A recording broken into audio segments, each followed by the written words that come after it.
Dragii mei români, suntem aici, nu în Maramureș, nu la Bochiza, suntem aici la Academia Română în București, într-un colț de la Maramureș. Hai să mergem la sarmale! Ia uite, domnule! Sarmăluțe tocmai de la Maramureș, făcute aici la București, nu? Da. Maramureș de unde, doamna? Maramureș, Baia Mare, mai sigur Șomcuta Mare. Șomcuta Mare, ia uite-ți! Faine sarmăluțe, să iau una așa să gust.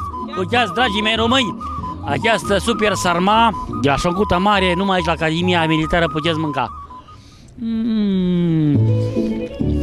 Aoleu, ce bună e, dragii mei români și românce, făcută la lemn de fac, nu? Exact, la lemn, da. Chiar tradițional așa este, sarmalele să fiarbă la foc cu lemne. Foc cu lemne. Sunt foarte apreciate produse dumneavoastră. Da, aici avem plăcintă maramureșeană cu brânză sărată, mărar și ceapă. Avem gogoși simple. Gogoșele. Da, gogoși cu ciocolată, cu nucă, cu gem, majun de prune, cornulețe. Puiul și operatorul șef de serviciu Florin vă spune poftă bună la sarmale și haideți să mâncăm, hai să mâncăm. Mă aflu la un muș de porc ecologic, natural și este venit tocmai din Argeș. Mă aflu lângă un producător autentic. Cum vă numiți? Țucă Ioan. Așa, în mod de preparare așa în mare, nu? Că e un secret, nu? Pus la sare, folosite niște ingrediente și după aia piper, sare, ca să le smești. Ia să gustăm, să poate gusta din el puțin. Asta e pulpă, nu? Deci asta este pulpă de porc. Ia să mă tăiesc, i-am făcut și poftă la operator, la Florin, să guste și operatorul. Florin, că el e pofticios, operatorul meu, de ocazie. Deci ăsta este piept de porc. Piept de porc, da. Arată foarte bine. Dăm și lui Florin, aici că, doamne, dacă n-ai operator bun, ia uite, deja, cum e domnul, e bun? E bun, nu? Ce mai avem aici să le arătăm la români? Cănăcior de ce e? Ia. Merită să le luați, cu încredere. E o vorbă, nu dați bani pe prostii, luați aceste minunății la copii. Nu? Și acest cașcaval din asta e făcut? Da, da. Din nou, bună ziua, mă aflu lângă domnul Negritu. L-am întâlnit și la Ateneul Român în fața acolo. Și acum la Academia Militară, un producător autentic.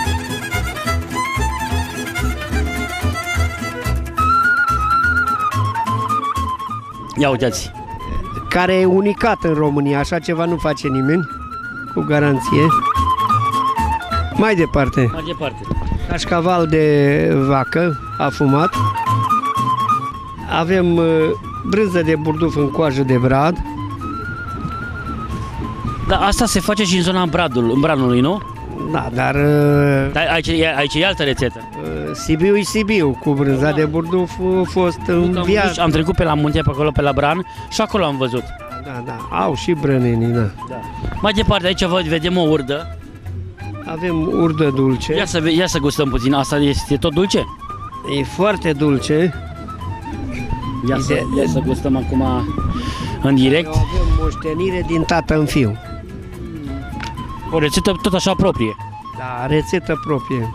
Avem cârnați de porc, mușchiuleți de porc.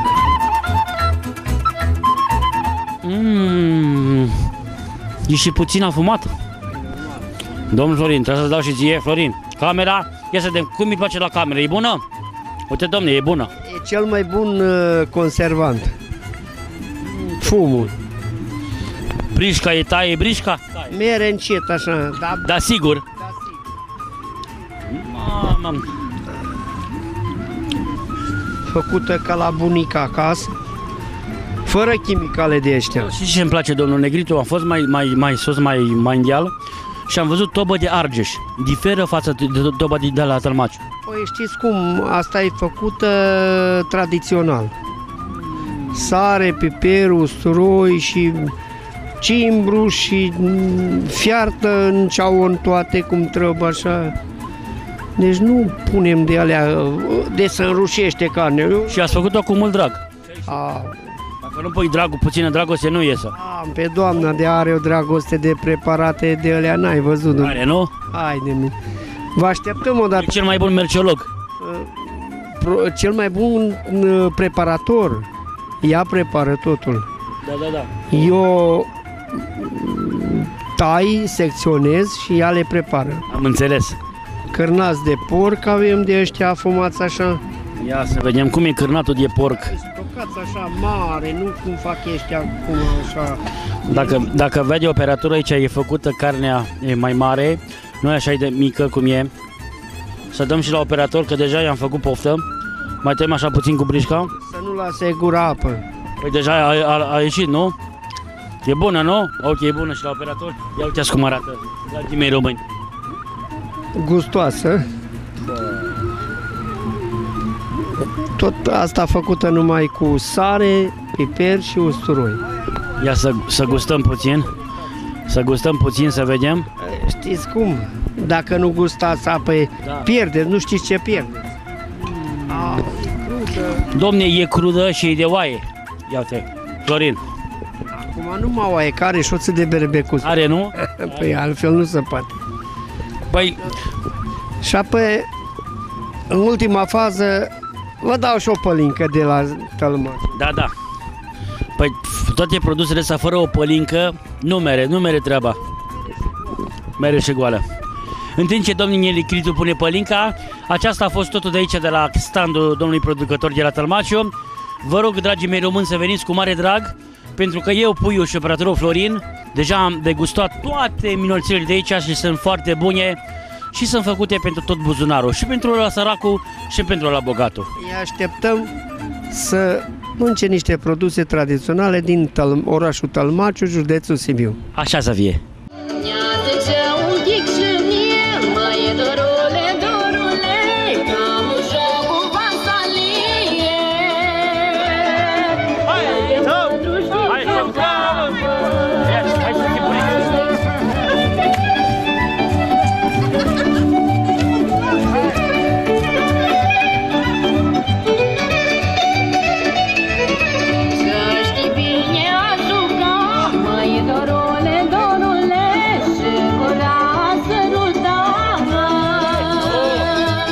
Mă aflu lângă un domn care ceva aici are special. Ceva special o să ne spună domnul de unde sunteți și cum vă numiți. Stancu Constantin mă numesc, suntem din Bacău, suntem cultivatori de plante ecologice. Ați mai fost la un târg de tradiții? Suntem prezenți de ani buni la târgurile de domeniu din București și încercăm să prezentăm produse românești. Ce aveți aici? Haideți să ne prezentați la români, cei care nu știu încă. Avem amestec din mai multe condimente, din cimbru, din cimbrișor, melisă, salvie, perila, fenicul, mărar, pătrunjel sau doar o singură plantă, salvie, cimbrișorul. Toate sunt naturale. Toate sunt cultivate de noi în sistem ecologic, suntem agregmentați, a 7-a firmă în țară agrementată în sistem ecologic.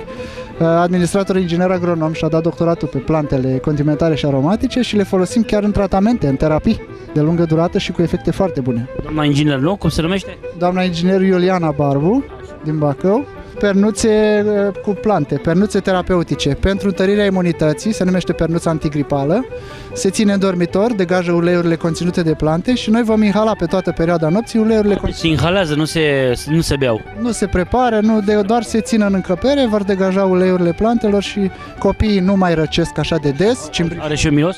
Miros foarte Mamă, dacă știți cum miroase, dragii mei români, văd aici antistres și insomnii. Asta cred că mi-a trebuit mie, că sunt cam stresat. Știți că e cel mai cumpărat ceaiul antistres, ca și pernuța antistres, cele mai cumpărate, fiindcă suferim cu toții de aceea. Aici cardiac și circulație, deslăbit. Este un ceai deslăbit? Natural? Da, un principiu sănătos este accelerarea metabolismului. Principiul laxativ nu ar fi chiar sănătos. Accelerăm metabolismul, eliminăm apa din țesuturi, curățăm colonul, curățăm un pic vasele de sânge. Uite, și văd și diabet, și pancreatită, reumatism. Da, sunt multe. Prostată, tiroidă. Și bineînțeles și un ceai de viață lungă, un antioxidant. Sunt plante cu efect antioxidant foarte puternic și adică spălgește viața? Un tonic general. Orice lucru îmbunătățește viața și ne redă o condiție bună a vieții, prelungește viața noastră. Înțeles.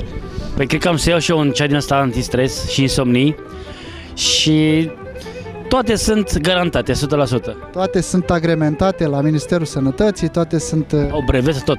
Da. Brevet de invenție la pernuța terapeutică, amestecurile sunt agrementate la Ministerul Sănătății.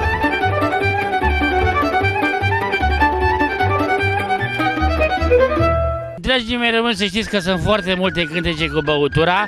Deci, dragii mei, această băutură, o să spună doamna Mihaela, a venit tocmai de la... De unde veniți, doamnă? De Argeș. De Argeș.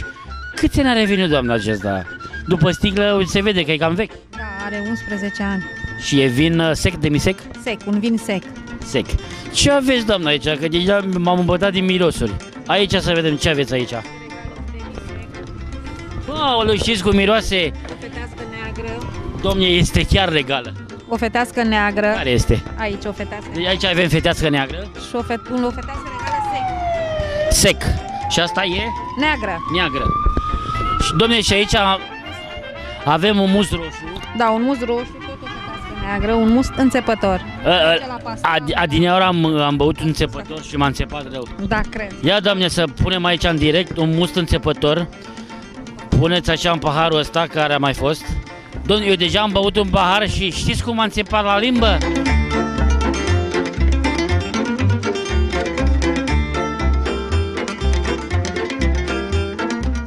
Dom'le, și înțeapă, e și rece, e și bun, dom'le, și e ce mai nemaipomenit. Vă mulțumesc că vă place. Vă mulțumesc mult. Acesta a fost reportajul de astăzi de la Topoloveni. Reporterul de ocazie Puiu vă urează sănătate, dragi români, și haideți la must înțepător împreună cu doamna Mihaela. Seara bună, ne aflăm vis-a-vis de Maramureș, în Cuta Mare, lângă o doamne producătoare, că vorbește și în rimă, doamna Maria. Doamna Maria, v-am văzut și la Ateneu și vă întâlnesc și la Academia Militară, unde așteptăm pe toți românii. Dom'le, aveți pentru toate buzunarele, nu? Acele produse ce vedem aici. Așa este, bună seara, bine ați venit!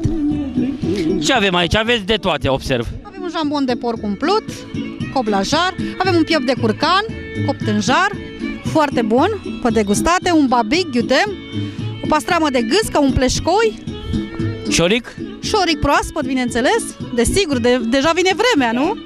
Haideți să gustăm puțin jambonul ăsta, că îmi face cu ochiul jambonul. Imediat. Doamna Maria, o puteți găsi, are și un magazin central. Unde găsește aceste super produse? Pe Tachionescu, piața Amzei, Tachionescu cu Mendeleev. Și acolo pe colț o vedeți pe doamna Maria. Și chiar se numește magazinul La Maria, cu produse tradiționale. Ia uitați, doamna, cum arată un jambon. Foarte bun. Să aveți poftă. Ce mai avem aici, doamna Maria? Rulată cu pleșcoi, Care e rulada? rulată de pui cu pleșcoi, un jambon de oaie, o costiță hițuită, o tobă tocată din topor. Cum adică hițuită? Adică este un produs foarte bun. Da? Vreți să vă vând secretul? Nu, vrem să gustăm și după aceea să puneți așa, dar puțin să dați din casă, nu tot. Că sunt, aceste zletițe sunt proprii, nu? Exact. Poftiți să degustați. Deci hițuită, adică cum vine hițuită? Ținută mai mult la baiț. Așa, domne. Ca să știe poporul cu televizorul, nu? Un caltaboș, un leber, un mușchi la fel de bun. Deci vă spun eu, puiul, toate sunt foarte bune, sunt naturale. Domne, și pe lângă aceste produse merge o pâine de la Brașov făcută pe vatră, nu? Da. Pâine cu cartofi. Maria, vreau să spui un gând românilor care la această oră se uită la noi. Să fie bine, să ne ajute Dumnezeu, să aveți poftă, toate cele bune. Vă așteptăm cu drag. Aceasta a fost de la Academia Militară. Vă doresc o seară minunată alături de familia noastră. Puiul vă respectă, vă salută împreună cu operatorul de serviciu Florin. La revedere și poftă bună la Maria!